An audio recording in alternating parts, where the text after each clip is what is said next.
하나님 말씀 우리 함께 해보겠습니다. 하나님 말씀 마태복음 19장입니다. 마태복음 9장 27절에서 34절의 말씀입니다. 귀하신 하나님의 말씀을 귀 기울여 들어주시기 바랍니다. 예수께서 거기에서 떠나가실새 두 맹인이 따라오며 소리질러 이르되 다윗의 자손이여 우리를 불쌍히 여기소서 하더니 예수께서 집에 들어가심에 병인들이 그에게 나아오거늘 예수께서 이르시되 내가 능히 이 일을 할 줄을 믿느냐 대답하되 주여 그러하오이다 하니 이에 예수께서 그들의 눈을 만지시며 이르시되 너희 믿음대로 되라 하시니 그 눈들이 밝아진지라. 예수께서 엄히 경고하시되 삼가 아무에게도 알리지 말라 하셨으나 그들이 나가서 예수의 소문을 그 온 땅에 퍼뜨리니라. 그들이 나갈 때에 귀신 들려 말 못하는 사람을 예수께 데려오니 귀신이 쫓겨나고 말 못하는 사람이 말하거늘 무리가 놀랍게 여겨 이르되 이스라엘 가운데서 이런 일을 본 적이 없다 하되 바리새인들은 이르되 그가 귀신의 왕을 의지하여 귀신을 쫓아낸다 하더라. 아멘. 우리가 일상을 살아가다가 보면 아무런 불편 없이 우리가 볼 수 있고 이렇게 들을 수 있고 누군가와 불편 없이 이야기를 할 수 있는 것이 사실 굉장히 감사한 일인데도 그것을 일상이니까 그걸 감사한지 모르고 살아갈 때가 많습니다. 근데 어느 날 갑자기 아침에 눈을 떴는데 앞이 잘 안 보인다거나 갑자기 귀가 잘 안 들린다거나 누군가와 얘기하는데 하고 싶은 말을 제대로 단어만 안 나와도 참 불편하게 생각하는 것이 우리들입니다. 그런데 안 보이고 안 들리고 그러면 굉장히 당황스럽고 막막함이 클 것이라고 생각합니다. 마음속에 큰 충격이 있고 앞으로 어떻게 살아가야 할까? 두려움도 있을 것입니다. 그저 매일매일 듣고 보고 말하는 것에 있어서 자유하다는 것은 정말로 그런 부분에 있어서 우리가 감사를 잘 모르고 일상이라고 생각하지만 정말로 감사할 부분들이 많은 것입니다. 우리가 먹는 것, 자는 것, 말하는 것, 보는 것, 듣는 것, 걷고 숨쉬고 살아가는 것.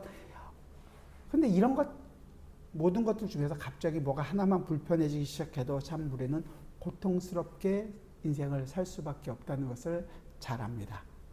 오늘 본문 우리가 읽어드린 이 본문엔 두 가지 사건이 함께 기록되어 있습니다. 하나는 앞을 보지 못하는 그 맹인을 고쳐주는 사건이고 또 다른 하나는 귀신이 들려서 말을 하지 못하는 사람을 고쳐주는 사건이 있습니다.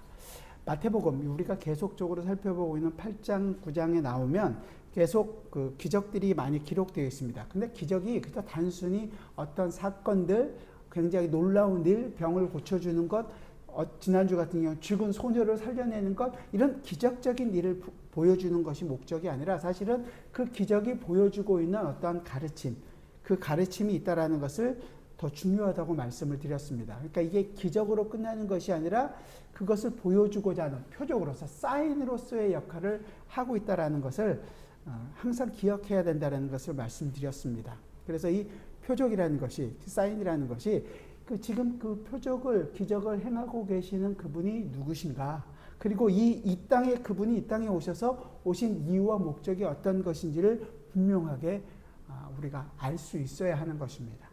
그래야지 이 사인으로서 표적으로서의 역할을 하는 거죠. 또한 더 나아가서 그 내용이 가지고 있는 예수님이 누구시고 이 땅에 오신 이유와 목적을 알게 됐을 때 그것을 통해서 그분의 백성들, 하나님의 백성들이 그것을 어떻게 받아들이고 그 중요한 진리를 우리가 그 진리를 가지고 우리가 어떻게 살아가야 되는지 당시의 사람들도 마찬가지고 읽고 있는 지금 우리도 역시 이 부분에 있어서 같은 교훈과 메시지를 받아서 그것을 가지고 어떻게 살아가야 할지를 깊이 생각해 봐야 하는 것입니다.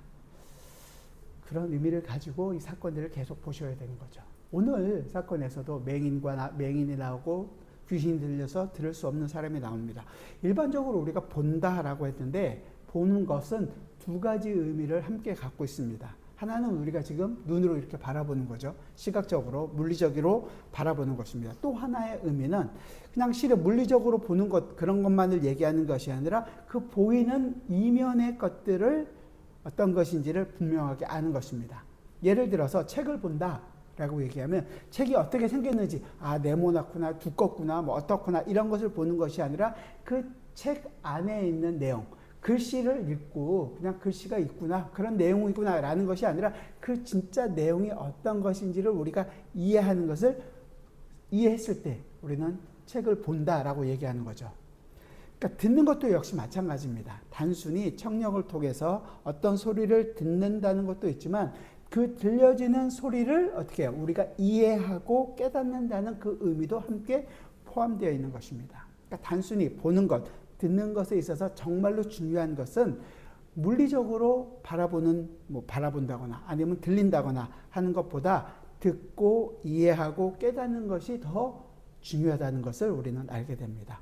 그러니까 결국은 보아도 보지 못하고 들어도 제대로 듣지 못하는 것은 정말로 보아야 할 것, 정말로 들어야 할 것을 듣는 것이 굉장히 중요하다는 것, 그것을 보지 못하고 듣지 못한다는 것이죠. 말하는 것도 역시 마찬가지입니다. 만약 상대방의 생각과 상대방의 상태와 이런 것들을 전혀 생각하지 않고 내가 하고 싶은 말만 계속 하다면 대화가 되겠습니까? 그런 건 대화라고 얘기할 수 없고 상대방도 그가 무슨 말 하는지 깨닫지도 못하고 이해도 못하게 될 것입니다. 오늘 본문에는 예수님께서 길을 가다가 두 앞을 볼 수 없는 사람의 외침을 듣고 그들의 눈을 뜨게 하고 그 다음에 귀신이 들려서 말을 하지 못하는 사람의 그 귀신을 쫓아내고 하는 모습들을 보게 됩니다. 그리고 마지막에 그것을 바라보고 있는 바리새인들이 어떤 마음을 갖고 있는지를 기록하고 있습니다. 진짜 어떤 것들이 이 내용을 통해서 우리가 알아야 하는지 한번 좀 살펴보길 바랍니다. 오늘 본문 27절만 같이 한번 먼저 보겠는데 우리 상태가 어떤 상태였는지를 이 맹인과 이 청각장애를 통해서 어떤 상태였는지 좀 어떻게 보면 우리가 좀 절망적인 상태에 있다는 것을 먼저 얘기를 하고 시작하려고 합니다. 27절 먼저 한번 같이 읽어봅시다. 시작.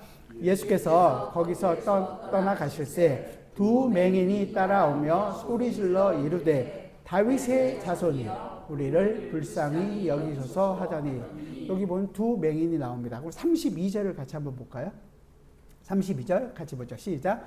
그들이 나갈 때에 귀신 들려 말 못하는 사람을 예수께 데려오니. 자, 그래서 두 맹인과 귀신이 들려 있어 듣지 못하는 사람을 데려옵니다.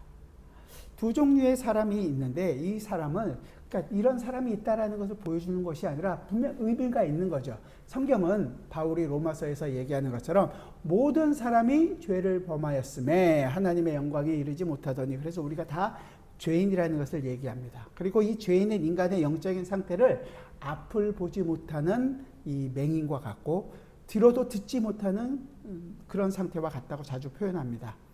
맹인들은 특징이 뭐예요? 앞을 볼 수 없다는 것이고, 그렇기 때문에 길을 똑바로 갈 수도 없고 자신이 가는 길 앞에 어떤 위험한 물체, 구덩이가 있는지 어떤 절벽이 있는지를 알지 못하고 걸어간다는 것입니다. 마찬가지로 죄인인 인간들도 영적인로는 이 맹인과 같아서 하나님의 뜻을 올바로 따르거나 쫓을 수가 없는 것입니다. 어떤 길이 생명의 길인지 사망의 길인지 온전히 그 길을 찾아서 갈 수 있는 능력이 없다라는 것이죠. 또한 성경은 우리 인간이 죄인이기 때문에 죄와 사망의 권세 아래에 있다고 이야기합니다. 귀신에 들려서 말을 하지 못하는 사람은 인간이 그 죄의 지배 아래 죄의 노예된 상태에 있다는 것을 상징적으로 우리에게 보여주고 있는 것입니다. 그래서 오늘 본문에서는 진짜로 이 앞을 볼 수 없는 맹인이 등장하고 진짜로 귀신이 들려서 귀신에게 눌림을 받아서 말을 듣지 못하는 자가 등장하는데, 이러한 모습은 단순히 육체적인 어떤 고통스럽고 불편한 이런 것을 보여주는 것으로 끝나는 것이 아니라 그들 모두에게 영적으로 죄의 속박 아래 있다라는 것을 보여주고 있는 것입니다. 이 사람만이 아니라 우리 자신의 상태가 지금 이 사람과 같다라는 것을 생각해야 되는 거죠. 그리고 이런 그들의 모습은 그들의 개인에게서 끝나는 것이 아니라 우리 모두가 그 안에 포함되어 있는 것이고, 그렇기 때문에 이 본문에 등장하는 맹인과 이 귀신 들린 말 못하는 사람이 죄와 사망의 권세 아래 이 육체적으로 영적으로 고통당하는 이 불쌍한 상태에 있는 것이 아니라 모든 인간이 죄의 아래, 그 죄의 지배 아래, 영적인 지배 아래 있다라는 것을 사실은 보여주고 있는 것입니다. 우리 모두가 다 절망적인 상태라는 것이죠. 그렇기 때문에 영적으로 소경인 우리는 우리가 가진 능력으로는 하나님이 원하시는 그 밝은 빛, 그 길을 찾아서 갈 수 있는 능력이 우리에게는 없습니다. 우리가 가진 지혜로 하나님의 올바른 의의 말씀을 듣거나 이해하거나 그래서 그 길을 따라갈 수, 순종하는 삶을 살아갈 수 있는 자가 우리 중에는 우리 능력으로는 아무도 없다라는 것입니다. 세상의 어떤 것으로도 이 죄와 사망의 권세 아래에 있는 우리를 건져낼 수 있는 능력은 없고, 죄와 사망이 가져오는 영원한 저주와 영원한 형벌의 심판에서 우리를 건져줄 수 있는 것은 어떤 것도 없다는 것입니다. 우리에게는 이 세상에 있는 것으로는 없다는 거죠.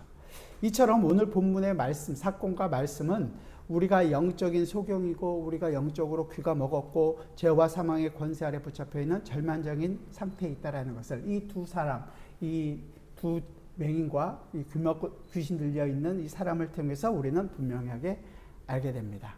그런데 이 길을 걷을 때 두 맹인이 예수님을 따라가면서 소리를 칩니다. 뭐라고 얘기하죠? 다윗의 자손이여 우리를 불쌍히 여기소서. 예수님께서 집에 들어가실 때까지 계속 쫓아오면서 소리를 지릅니다. 이 모습에서 우리는 그들이 정말로 간절함을 우리는 조금 보게 되는 거죠. 보지 못하는 사람들이 가장 큰 소원이 뭘까요? 보는 거겠죠. 이들이 소리치며 외치는 그 외침에는 그들의 그 모든 소원, 간절함이 포함되어서 소리를 지금 내고 있는 것입니다. 눈이 나빠져서 잘 보이지 못해서 지금 저처럼 안경을 쓰고 있는 것도 땀이 나고 그러면 굉장히 불편한데, 정말로 아무것도 안 보인다면 일상생활도 제대로 할 수도 없고, 그래서 이 사회에서 굉장히 사회적 약자로서 살아갈 수밖에 없다는 것은, 그들이 이렇게 소리를 지른다는 것은 고통의 외침일 수밖에 없습니다. 그 간절함으로 주님을 찾고 외치고 있는 거죠. 근데 그들의 외침에는 분명한 내용이 있습니다. 뭐라고 얘기했냐면 다윗의 자손이라고 예수님을 부르고 있는 거죠. 다윗의 자손이라는 것은 그저 예수님을 이렇게 얘기하는 것이 아니라 구약 성경에 이어져 오고 있는 그 내용을 그들이 알고 예수님을 부르고 있다는 것입니다. 왜냐하면 구약 선지자들 중에 많은 선지자들이 다 그렇지만 이사야 선지자가 분명하게 얘기해주고 있거든요. 이 메시아가 너희가 올 것이다. 이 메시아는 이 다윗의 자손으로부터 올 것이다 라는 것을 얘기해주고 있습니다. 이사야 11장에 보면 11장에서 이렇게 얘기합니다. 다윗의 아버지가 이새인데 이렇게 얘기해요. 이새의 줄기에서 한 싹이 나며 그 뿌리에서 한 가지가 나서 결실할 것이요. 그래서 이 이새 다윗으로부터 메시아가 올 것이다라는 것을 얘기합니다. 10절에서도 그날에 이새의 뿌리에서 한 싹이 나서 만민의 기치로 설 것이요 열방이 그들에게로 돌아오리니 그가 거한 곳이 영화로우리라. 이렇게 해서 이 다윗의 자손으로부터 메시아가 올 것이라는 거죠. 그러니까 이 두 맹인은 예수님이 바로 그분이라는 것을 믿었던 것이요, 그분이 그 불사기 영음을 통해서 긍휼의 손길을 통해서 자신의 눈이 열릴 것을 소망하면서 지금 주님을 다윗의 자손이요 라고 불쌍히 여기소서, 우리를 불쌍히 여기소서 하면서 부르짖고 있는 것입니다. 불쌍히 여기다는 것은 자신의 죄를, 자신이 지금 보이지 않는 것을 고쳐달라고 얘기하는 거죠. 다윗의 자손이라고 불렀던 것은 그 일들은 그 구약에 약속했던 그 메시아가 이 땅에 오셔서 하실 일까지도 알고 있는 것입니다. 왜냐하면 좀 전에 읽어드렸던 이사야 선지자는 메시아가 이 땅에 오면 어떤 일이 일어날 것이다 라는 것을 29장에서 이렇게 얘기합니다. 그날에 못 보던, 그러니까 메시아가 오시면 그날에 못 듣는 사람이 책의 말을 들을 것이며 어둡고 캄캄한 데서 맹인의 눈이 볼 것이며 겸손한 자에게 여호와로 말미암아 기쁨이 더하겠고, 그러니까 듣지 못하는 사람들이 하나님의 말씀을 듣게 될 것이고 보지 못하는 사람들의 눈이 열릴 것이다 라는 그때, 또한 35장 5절에서도 그때에 메시아가 이 땅에 오시게 되면 맹인의 눈이 밝을 것이며 못 듣는 사람의 귀가 열릴 것이며 라는 그 구약의 약속들을 의지하고 있었던 거죠. 그 말씀을 알고 하나님이 보내주시겠다고 약속한 그 메시아가 바로 이 예수님이라는 사실을 믿었기 때문에 예수님을 향해서 다윗의 자손이라고 외치며 자신들을 불쌍히 여겨달라고 지금 외치고 있는 것입니다. 단순히 예수님을 이 맹인들은 그냥 하나님의 말씀을 잘 가르치는 선생이나 아니면 좋은 선지자로 안 것이 아니라 하나님이 보내신다고 약속하셨던 그 메시아로 여겼던 것이고, 이 예수님이 구약 성경의 말씀대로 자신들을 능히 고쳐줄 수 있는 분이라는 것을 믿고 그 문을 지금 찾고 외치고 있는 것입니다. 결국 그들은 지금 예수님이 어떤 분이신지를 알고 그 믿음으로 외치고 있는 거죠. 그러니까 이 믿음이라는 것은 내가 얼마나 간절하게 그분을 찾았냐가 있는 것이 아니라 그분이 누구시며 그분이 무슨 일을 하시는가, 그것이 더 중요하다는 것입니다. 사실은 그가 그렇게 외쳤기 때문에 예수님께서 고쳐주시는 것이 아니라 그분으로 말미암아 예수님께서 구약에 약속하셨던 그 일을 이루시는 분이라는 것입니다. 응답하시는 분이 바로 주님이시라는 것을 아는 거죠. 그 주님께서 그들을 불쌍히 여겨주시고 그 주님의 그 허락을 통해서만이 이 모든 일들이 일어나게 되는 것입니다. 아무리 우리가 두드린다고 해도 그것이 하나님의 뜻과 관련이 없는, 하나님의 뜻과 상관없이 내 욕심을 채우는 일이라면 전혀 하나님께서는 응답하지 않으실 것입니다. 밖에서 아무리 문을 두드려도, 도둑이 문을 두드린다고 해서 우리가 집 안에서 열어줄 수 있는 건 아니잖아요. 결국은 열쇠를 갖고 있는 분은 하나님이시라는 것입니다. 내가 기도를 열심히 했기 때문에 하나님께서 응답해 주시는 것이 아니라 하나님께서 이 모든 문제에 있어서 우리의 필요를 알고 우리의 필요 때 우리의 필요들을 다 채워주신다는 것입니다. 키는, 주도권은 하나님께 있다는 거예요. 그래서 우리는 열심히 아뢰지만 하나님께서 가장 좋은 것을 우리에게 공급해 주신다는 것을 우리는 알게 되는 것입니다. 여기서 우리가 한 번 더 생각해 봐야 되는 것이, 우리의 육신의 눈이 멀어서 고통받는 이들이 주님을 향해서 이토록 간절하게 주님의 긍휼을 구한다는 사실을 통해서 우리 자신을 한번 좀 봐야 될 것 같아요. 우리의 육신의 눈은 열려 있지만 우리가 과연 영적으로 바라보고 있는 영적인 눈이 열려서 하나님께서 우리에게 지금 가장 좋은 곳으로 공급해주고 계신지를 매일매일 경험하고 매일매일 느끼고 그것 때문에 감사하고 하나님께 영광을 돌리는 삶을 살고 있나요? 아니죠. 육신의 눈은 멀쩡하지만 정작 영의 눈이 열리지 않아서 주님을 제대로 보지 못하고, 주님의 말씀을 보지만 주님의 말씀을 제대로 이해하지도 못하고, 주님의 말씀을 이렇게 설교로 듣고 있지만 제대로 이해하지도 못하는 것이 바로 우리들의 문제입니다. 우리가 지금 나와 있는 이 기쁨의 예배 자리에 있지만 정작 주님을 만나지 못하고 주님의 음성을 듣지 못하고 주님의 우리를 향한 그 사랑의 역사를 제대로 믿음의 눈으로 바라보지 못하고 있는 것이 실질적으로 우리의 문제인 것입니다.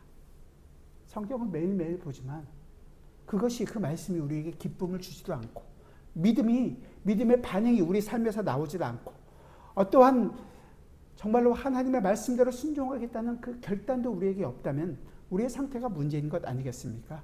육적인 소경이 아니라 영적인 소경이 우리의 상태고 우리의 마음이 문제인 것입니다.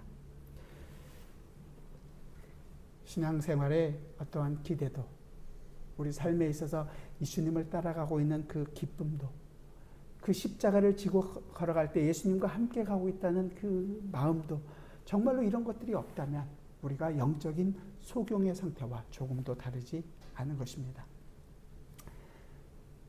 우리의 상태를 이스라엘을 통해서 참 잘 표현해줘요. 이스라엘이 이제 광야를 지나서 가나안 땅에 정착했습니다. 가나안 땅에 정착하자마자 첫 번째 1세대 사람들이 다 죽고 난 다음에 바로 이런 것들이 오는 거죠. 사사기 2장에서 시작하자마자 이제 1세대 사람들이 다 죽었습니다. 여호수아가 죽고 여호수아와 함께했던 장로들이 다 죽었습니다. 이렇게 표현합니다. 사사기 2장에서 그 세대의 사람들도 다 그 조상들에게로 돌아갔고 그 후에 일어난 다른 세대는 여호와를 알지 못하며 여호와께서 이스라엘을 위하여 행하신 일도 알지 못하였더라. 한 세대밖에 안 지났어요. 아버지 세대들, 부모 세대가 아들 세대에게, 다음 세대에게 이 광야에서 그들에게 어떻게 먹이고 했는지를, 그 신앙 경험들을 그들은 못했기 때문에 그들은 다 잊어버린 것입니다. 그리고 그래서 결국은 어떻게 됐는지 아세요? 사사기 마지막에서 그때 이스라엘의 왕이 없으므로 사람이 각기 자기의 소견에 옳은 대로 행하였더라. 이게 사사기의 결론입니다. 다 망할 수밖에 없다라는 것을 보여주는 거죠. 한마디로 영적 소경이 돼서 오직 육신의 것으로만, 겉모형으로만 육신의 것들만 쫓는 백성이 되었다는 것을 보여주고 있습니다. 그러니 그 다음 따라오는 것은 어쩌면 너무도 당연한 거죠. 이방 사람들이 섬기는 우상을 섬기게 되고 하나님을 알지 못하는 백성들의 풍습을 쫓고 하나님의 말씀은 저버리는 것입니다. 다시 한번 말씀드리지만 그들이 제사를 안 지낸 것 아닙니다. 성막에서 제사 지내고 할 건 다 합니다. 율법을 외우고 다 할 건 합니다. 하지만 그게 우상을 따르는 것과 같이 하고 있는 거죠. 그것을 하나님은 기뻐하지 않으십니다. 그러니까 말씀은, 제사는 그저 장식이고 신앙은 그저 형식으로만 끝나고 마는 것입니다. 이스라엘만 그런 것이 아니라 그 이스라엘 보면서 우리의 상태를 봐야 하는 거죠. 나의 눈은 믿음에 열려 있는지, 나의 눈은 하나님의 말씀을, 하나님을 향하고 있는지, 그 하나님의 마음은 하나님의 마음을 알고자 하나님의 말씀을 피우고 있는지, 그 말씀 때문에 내 마음을, 내가 원하는 것들을 과감히 포기하고 있는 것들은 있는지. 만약 그렇지 않다면 오늘 본문에 있는 이 맹인처럼 간절함과 불쌍히 여김을 구하는 심령으로 주님을 찾아야 할 것입니다. 다른 방법은 없습니다. 주님 외에. 주님 앞에 우리가 납작 엎드려서 주님께 다윗의 자손이여 나를 불쌍히 여기소서 외쳤던 그 맹인들처럼 우리도 그렇게 외칠 수밖에 없는 것입니다. 그리고 나의 눈을 열어주셔서, 나의 귀를 열어주셔서 하나님의 말씀을 알 수 있게 하여 주옵소서. 그 은혜를, 그 긍휼을 구하는 자들이 되어야 할 것입니다. 그랬을 때 예수님께서 오늘 본문에서는 뭐라고 얘기하는지 28절부터 우리 31절까지 같이 한번 읽어봅시다. 같이 읽죠. 시작. 예수께서 집에 들어가심에 맹인들이 그에게 나오거늘 예수께서 이르시되 내가 능히 이 일 할 줄을 믿느냐? 대답하되 주여 그러하오이다 하니 이에 예수께서 그들의 눈을 만지심에 이르시되 너희 믿음대로 되라 하시니 그 눈들이 밝아진지라. 예수께서 엄히 경고하시되 삼가 아무에게도 알리지 말라 하셨으나 그들이 나가서 예수의 소문을 그 온 땅에 퍼뜨리니라. 두 소경이 자신을 따라오며 그렇게 소리치고 집까지 따라오는 것을 보고 예수님께서 내가 능히 너희들 고쳐줄 줄 아느냐? 믿느냐? 네, 그렇습니다. 네 믿음대로 되라. 그대로 되었습니다. 눈이 열렸습니다. 그리고 나가서, 주님은 결코 나가서 이 일을 얘기하지 말라고 얘기하지만 그들은 나가서 이 일을 전하는 자들이 되었습니다. 예수께서 보이지 않는 현실을 보이는 현실로 만들어 주셨다는 거죠. 히브리서 기자는 이 부분에 있어서 믿음이라는 것이 어떤 것인지 분명하게 얘기합니다. 히브리서 11장에서 믿음은 바라는 것들의 실상이요 보지 못하는 것들의 증거라고 얘기했습니다. 이 지금 맹인들의 바라는 것은 보는 것이었죠. 그러나 현실은, 그들에게 있어서 현실은 보지 못하는 것이었습니다. 그런데 믿음이 증거가 돼서 그 예수 그리스도가 누구신지 알고 그분이 하시는 일이 어떤 것인지 그것이 증거가 되어서 보지 못하는 현실이 어떻게 된 거예요? 볼 수 있는 그 현실로 바뀌게 된 것입니다. 우리도 역시 그러지 않나요? 당장 내일 어떻게 될지 우리의 미래를 여러분들은 다 알고 있습니까? 답답한 미래 가운데 살아가고 있습니다. 눈에 보이지 않습니다. 불투명합니다. 무엇을 어떻게 할지도 우리는 모릅니다. 우리가 지금 숨 쉬고 있고 태어났기 때문에 이 현실이 우리에게 주어졌기 때문에 그냥 그렇게 살아가고 있는 것처럼 여기고 매 순간 살아가고 있습니다. 그러나 믿음의 사람들은 그런 현실을 살아가는 존재가 아닙니다. 우리는 믿음으로 살아가는 존재들이죠. 믿음으로 산다라는 것은 주님께서 보여주신 그 믿음의 눈으로 지금 우리 현실 너머를 바라보고 살아가는 사람들이라는 것이죠. 당장 내일 우리가 모르는 것이 있지만 주님께서 내일도 내 인생 속에서 하나님의 나라를 경험하고 하나님의 나라가 주시는 진짜 평안을 경험하도록 우리로 이끌어 가신다는 그 믿음의 눈으로 내 인생을 바라볼 수 있는 사람들입니다. 이걸 믿음의 사람들이라고 얘기하는 거죠. 어쩔 수 없으니까 그냥 매일매일 살아가야지. 힘들고 어려워도 몸에 이 고통이 있어도 나이 먹었으니까 어쩔 수 없다라고 생각하고 살아가는 사람들이 아니라 그 모든 것들을 통해서 하나님께서는 나에게 하나님 나라의 기쁨과 평안과 안식을 경험하게 하시기 위하여 이 인생을 지금 이끌어 가고 계시는구나라는 것을 그 믿음의 눈으로 바라볼 수 있는 사람들을 바로 믿음의 눈을 가진 성도라고 얘기하는 것입니다. 그래서 믿음이 우리에게 불가능한 미래를 가능한 현실로 보여주게 하는 것이죠. 우리는 주님의 능력이 얼마나 크신지, 얼마나 큰지 한번 시험해보고 이것까지 해결해 주실까? 이것을 시험하는 사람들이 아닙니다. 그 능력을 우리가 경험하고 누려가고 있는 사람들이죠. 우리가 어렸을 때 부모님들이 우리 인생의 모든 것이 다라고 생각하고 살았던 적이 있잖아요. 아니, 여러분들이 그렇게 자녀들을 키우셨고, 그런데 점점 크니까 어떻게 돼요? 부모도 이런 것을 못하는 것이 있구나라는 것을 알게 되고, 그래서 이제 더 이상 기대도 점점 줄어들게 되는 것을 보게 되죠. 그래서 우리가 하나님을 바라보는 믿음도 이런 모습일 수가 있습니다. 자꾸 하나님의 능력치가 어디까지인가 한번 가늠해 보고 싶고, 이쯤은 해줄 수 있습니까? 이렇게 시험하는 경우들이 가끔 있습니다.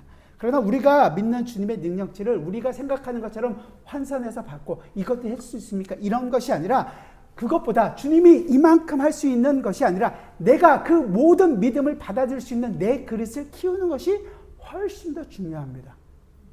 그래서 내 믿음이 적고 내가 그것 주님께서 하시는 일을 없기 때문에 주님을 더욱더 의지하지 못하고 살아가는 나의 문제인 것이지, 내가 주님께서 행하신 그 모든 것들을 받아들일 수 있는 그 믿음의 그릇이 크다면 정말로 그것은 너무도 기쁘고 감사한 거죠. 그러니까 그 주님께서 내 인생 속에서 모든 일을 이루어 가신다는 것을 바라고 소망하면서 살아가는 사람이 믿음의 사람들인 것입니다.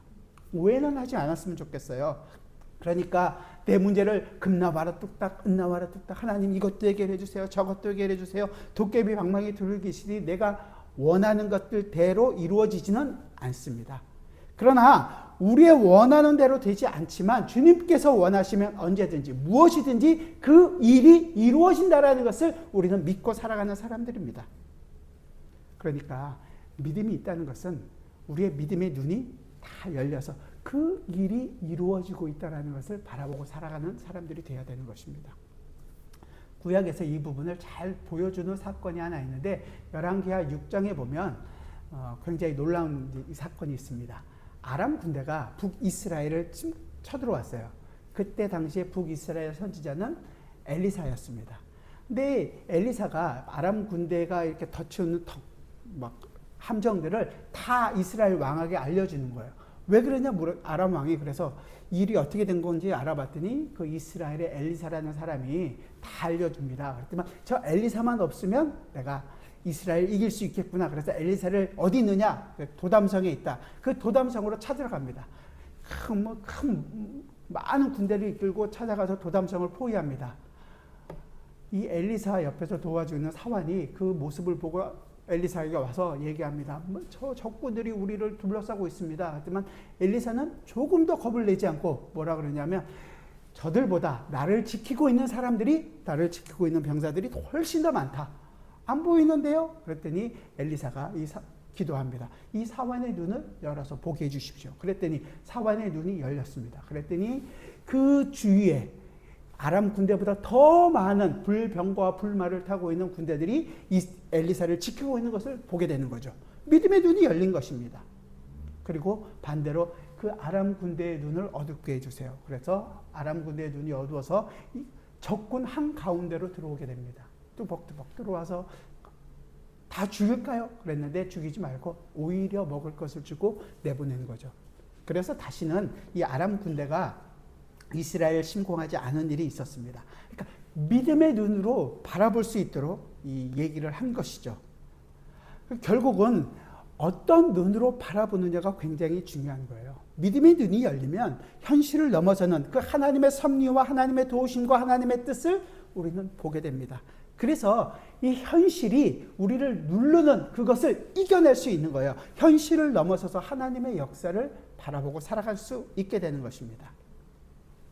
바울은 고린도후서 4장에서 이렇게 얘기합니다. 우리가 이 보배를, 예수 그리스도를 질그릇에, 우리 이 질그릇에 가졌다라고 표현합니다. 질그릇같이 보잘것이 없는 그릇이지만 이 질그릇과 같은 우리 안에 보배이신 예수 그리스도를 가졌습니다. 그러니 우리가 그 다음에 나오는 말들이 저는 굉장히 위로가 됐는데요. 그 보배 때문에 사방에서 우겨쌈을 해도 쌓이지가 않는다고 얘기해요. 그 보배 때문에 답답한 일을 당해도 우리가 낙심하지를 않는다고 얘기해요. 그 보배 때문에 질그릇이 아니라 그 보배 때문에 박해를 받아도 버리지 않고 거꾸림을 당해도 망하지 않고 오히려 어떻게 예수 그리스도의 십자가를, 그 죽음을 우리의 몸에 짊어지고 십자가를 지는 삶을 살아갈 수 있게 된다고 얘기하는 것입니다. 그래서 예수의 생명이 우리에게서 나타나게 된다. 그 일이 있게 된다는 것입니다. 우리는 사도 바울이 얘기하는 것처럼 질그릇과 같아요. 쉽게 깨어지고 쉽게 더럽혀지고 보잘것없는 그릇과 같습니다. 그런데 이 보잘것없는 그릇이지만 우리 안에 보배이신 예수 그리스도를 가졌다는 것, 그 믿음이 우리를 얼마나 강하게 하는지 모릅니다. 세상에서 실패하지 않습니다. 우겨쌈을 당하고 거꾸로 틀리고 고통을 당해도 그 모든 환경이 우리를 이기지를 못합니다. 아니, 도리어 우리는 그 모든 길 속에서 우리는 예수 그리스도의 그 십자가를 지고 그 죽음에도 동참하고 예수 그리스도의 부활에도 참여한 예수 그리스도를 증거하는 삶을 살아갈 수 있는 자들이 된 것입니다. 그래서 우리는 그 눈을 뜨게 되기를 바라는 것이죠. 그 믿음이 우리에게는 진짜 복입니다. 이 믿음대로 되는 역사가 우리 안에 있기를 바랍니다. 그 일이 있은 이후에 32절부터 우리 34절까지 같이 한번 볼까요? 32절부터 같이 보겠습니다. 시작. 그들이 나갈 때 귀신 들려 말 못하는 사람을 예수께 데려오니 귀신이 쫓겨나고 말 못하는 사람이 말하고는 무리가 놀랍게 여겨 이르되 이스라엘 가운데서 이런 일을 본 적이 없다 하되 바리새인들은 이르되 그가 귀신의 왕을 의지하여 귀신을 쫓아낸다 하더라. 자, 시작이 그들이 나갈 때, 맹인들이 나갈 때인 거죠. 이 사건이 결코 두 개가 떨어져 있는 것이 아니라 연속헌석에 있다라는 것을 보여줍니다. 물론 오늘 처음 본문에서도 마찬가지로 지난주에 봤던 두 개의 사건과 이 사건이 네 개가 떨어져 있는 사건이 아니라 다 같은 사건이라는 것을 우리에게 지금 계속 보여주고 있는 것이죠. 귀신 들려서 말 못하는 사람들이 예수님께로 데려옵니다. 귀신이 쫓겨나고 말 못하는 사람이 말하게 되자 거기 모인 모든 사람들이 얘기하는 거죠. 다들 놀랍니다. 이스라엘 가운데서 이런 일을 본 적이 없다. 왜요? 이 일이 이사야부터 계속해서 얘기하는 일이잖아요. 예언됐던 일들이 일어나고 있었습니다. 그렇다면 어떻게 돼야 돼요? 메시아구나. 그 구약의 약속들이 이루어졌구나. 이분이 메시아구나 라는 것을 알았어야 되는데 그저 놀라고 끝납니다. 아니요. 더 나가서 어떻게 해요? 바리새인들은 뭐라 그러죠? 인정하지 않습니다. 지금 놀라운 구약의 약속들이 이루어지고 있는 일이지만 이 표적이 나타나고 있는 사건에서 그들은 그저 바뀌어지는 사건만, 그리고 오히려 왕을 의지해서 이 일이 일어났다고 비난하고 귀신이라고 얘기하는 거죠. 자, 어떻게 보면 이 귀신 들려 말 못하는 사람은 우리가 처음에 봤던 맹인과 좀 다르게 자기 의지로 나온 것도 아니었습니다. 다른 사람에게 이끌려서 나왔습니다. 그 사람에게는 믿음이 있는지 없는지조차 여기서 얘기해주고 있는 것지도 않습니다. 소리를 지르지도 않았습니다. 믿음의 흔적이 전혀 보이지 않습니다. 예수님을 향한 어떤 간절함도 여기에는 포함되어 있지 않습니다. 하지만 이 귀신 들려 말 못하는 사람을 예수님께서는 고쳐주십니다. 이걸 보면 믿음이 반드시 예수님께서 이 기적을 경험케 하는 중요한 원인이 된다거나 예수님의 은혜를 받게 되는 본질적인 근거가 아니라는 것을 우리는 알게 되는 것입니다. 우리가 계속해서 보는 것처럼 어떨 때는 예수님께서 그 당사자의 믿음, 지난주에 봤던 그 혈류증 여인처럼 목가자락만 만지면 낫겠다라는 그 믿음을 보시는 경우도 있고, 혹은 가족, 그 다음에 있었던 야이로가 자기의 딸을 고치기 위한 그 야이로의 믿음을 보시는 경우들도 있습니다. 그러나 이와는 전혀 반대로 당사자나 그와 관련된 어떤 사람의 믿음이 없어도 때로 그런 일이, 그러니까 믿음이 없는 것처럼 보임에도 불구하고 예수님께서 기적을 경험케 하시는 일들을 보게 되는 경우들이 있는 거죠. 그러니까 가장 중요한 것은 그 사람이 믿었다는 것이 조건이나 원인이 아니라는 것을 얘기하는 것입니다. 더 중요한 건 뭐예요? 예수님께서 그들에게 긍휼한 마음, 불쌍히 여기시는 마음을 가지셨다는 것입니다. 예수님의 마음과 예수님의 뜻에 그 하나님의 일이 일어나는 거에 중요하다는 것입니다. 그리고 기적과 은혜를 베푸시는 그 예수님의 마음은 언제나 죄인된 우리를 불쌍히 여기시고 긍휼하게 여기시는 그 자비의 마음, 사랑의 마음이 전제되어 있다는 것을 우리는 알아야 하는 것입니다. 그러니까 기적이나 은혜가 베풀어지는 것이 우리의 어떠한 조건에 달려있는 것이 결코 아니라는 거고요. 우리를 향한 그 예수님의 사랑의 마음에 달려 있습니다. 그러니까 적극적인 마음과 태도로 예수님 앞에 나온 사람이나 수동적으로 어쩔 수 없어서 끌려오 예수님 앞에 나온 사람이나 예수님께서 은혜를 베풀어 주십니다. 각자의 자리에서 어떻게 주님 앞에 나온지는 모르지만 주님께서 우리에게 은혜를 베풀어 주시길 원합니다. 그 한량 없으신 그 은혜로 말미암아 우리가 누구인지 알고 그 죄 때문에 영원한 심판과 저주를 받아 마땅한 자라는 일을 알고 그 일을 예수님께서 다 저주를 받으셨고 심판을 받으셔서 이제는 더 이상 우리로 하여금 심판과 저주 아래 있는 것이 아니라 그 자리에서 건져내셔서 빛의 나라로 생명의 나라로 옮기셨다라는 것을 알고 그 주님만이 나의 구원자이시고 그 주님께서 오늘도 우리에게 은혜를 베푸시고 그 사랑으로 우리를 이끌어 가신다는 것을 알고 그분 앞에 엎드려 그분과 함께 동행하는 삶을 살아가야 하는 것입니다.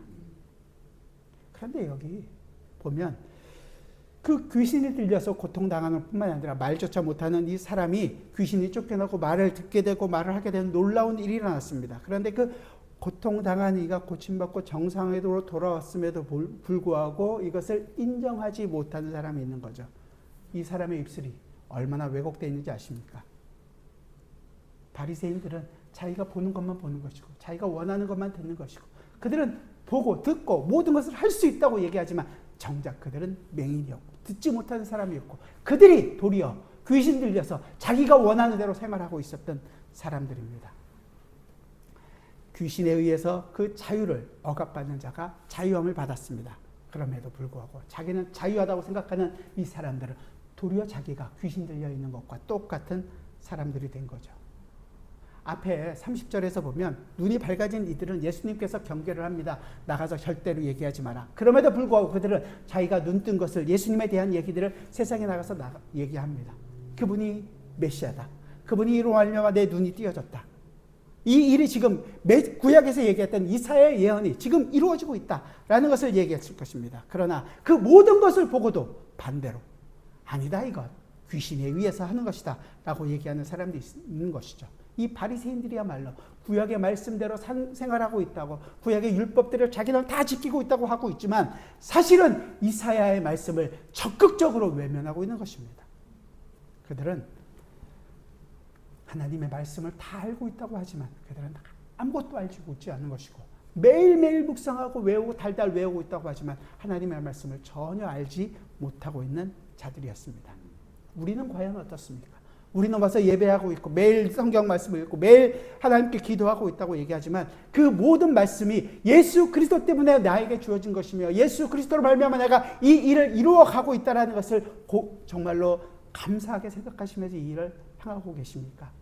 우리가 좀 전에 신앙 고백했던 성도의 견인 속에서 마지막에서 우리는 우리 욕심 때문에 잠깐의 일들 때문에 그 모든 그 은혜를 저버리고 잠깐 우리의 마음대로 생활할 때가 있습니다. 그럼에도 불구하고 그것 때문에 풍성히 누려야 하나님의 나라의 풍성을 누리지 못하는 그럼에도 불구하고 긍휼과 은혜가 풍성하신 아버지께서 우리에게 또 자비를 베풀어 주시고 또 은혜를 베풀어 주셔서 우리로 하여금 이 길을 걸어갈 수 있도록 오늘도 우리에게 말씀을 전하고 있는 것이고 오늘도 우리에게 이 길을 걸어가라고 다시 한 번 더 이야기해 주고 있는 것입니다.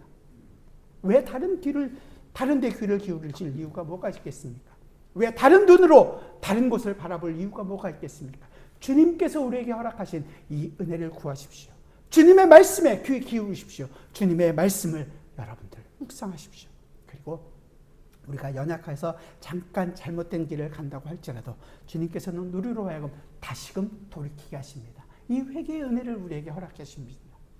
그래서 오늘도 우리는 이 성찬이라는 것을 통하여 우리가 누구인지 다시 한 번 더 바라보게 됩니다. 예수 그리스도 없이는 내가 결코 죽을 수밖에 없는 사람이라는 것을 알게 하는 것이고 예수 그리스도의 그 찢기신 몸과 흘리신 피 때문에 내가 매 순간 살 수 있게 되었다라는 것을 아는 사람들이고 예수 그리스도가 주시는 힘을 말미암아 내가 매 순간 살아가야 한다는 것을 아는 것입니다. 이렇게 우리의 연약함과 부족함에도 불구하고 하나님은 우리를 정죄하시거나 외면하지 않으십니다. 다시금 잘못된 실수를 반복하더라도 그 실수로 말미암아 망하지 않고 다시금 우리의 무릎을 일으켜 세우십니다. 다시 한 번 더 아버지를 의지하도록 붙들어 가실 것입니다. 그래서 그 풍성한 구원의 은혜를 우리가 누리면 누릴수록 그 은혜 때문에 내가 살아가는 자라는 것을 알고 우리도 이 맹인이 외친 것처럼 다윗의 자손이여 나를 불쌍히 여기소서. 주님 나를 불쌍히 여기소서. 그 자비로우신 그 주님의 발 앞에 우리의 무릎을 꿇게 될 것입니다. 그리고 그 주님은 우리의 손을 이끌고 우리의 그 맹인의 눈에 손을 대시고 그 맹인의 눈을 보게 하신 것처럼 우리의 무릎을 이렇게 세우셔서 함께 이 길을 걸어가실 것입니다. 이 풍성한 은혜를 누리며 살아가시는 저와 여러분들이 되시기를 부탁드립니다. 기도하겠습니다. 사랑하는 주님, 우리가 정말로 우리가 원하는 것들만 바라보고 살았습니다. 우리가 듣고 싶은 것들만 듣고 살았습니다. 그렇습니다, 주님. 우리가 맹인이었고 우리가 듣지 못하는 자였습니다. 우리가 귀신에 눌려, 아니 죄에 눌려서 죄의 속박 아래 살았던 사람이었습니다. 그 죄로 말미암아 죽었던 우리를 살리기 위하여 예수 그리스도께서 이 땅에 오셔서 우리의 모든 죄를 짊어지시고 십자가에서 죽으셨습니다. 네, 그렇게 우리의 모든 죄가 십자가에 함께 죽었습니다. 그리고 이제 우리는 그리스도와 함께 부활하여 그리스도께서 우리에게 주시는 그 새로운 마음으로, 새로운 몸으로 우리가 이 땅을 바라봅니다. 이제 더 이상 우리의 눈으로 내 인생을 보는 것이 아니라 예수 그리스도께서 주신 그 믿음의 눈으로 나의 인생을 바라보며 나의 삶을 바라보며 주님께서 앞으로 어떻게 내 인생을 이끌어 가신지를 소원하며 살아갈 수 있는 저희가 되게 하여 주옵소서. 그래서 우리가 절망하지 않습니다. 그래서 저희가 넘어지지 않습니다. 쓰러지지 않습니다. 주님, 다시 한 번 더 일어나 주님과 동행하는 기쁨을 누리며 살아갈 수 있는 저희가 되게 하여 주옵소서. 주여, 우리를 불쌍히 여기시고 또한 우리와 함께 동행하는 기쁨을 우리로 누리며 살아갈 수 있게 하여 주옵소서.